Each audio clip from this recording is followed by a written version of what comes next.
আসসালামু আলাইকুম, সবাই কেমন আছেন? আশা করি সবাই ভালোই আছেন। অনেক দিন পর বাইরে বের হলাম।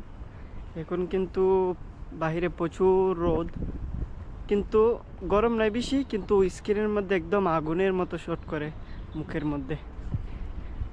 এই যে এখন আমি চলে আসলাম আমাদের সুইমিং পুল এখানে। এটা অনেক দিন বন্ধ ছিল, এখন আবার চালু হচ্ছে। কিছুদিন, এক মাস হয়তো বন্ধ ছিল, এখন আবার চালু হচ্ছে যেহেতু গরমের দিন আসতেছে। ভিতরে কেউ নাই, এখনো সম্পূর্ণ চালু হয় নাই, তাই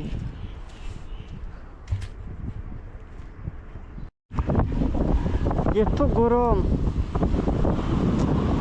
অনেক গরম।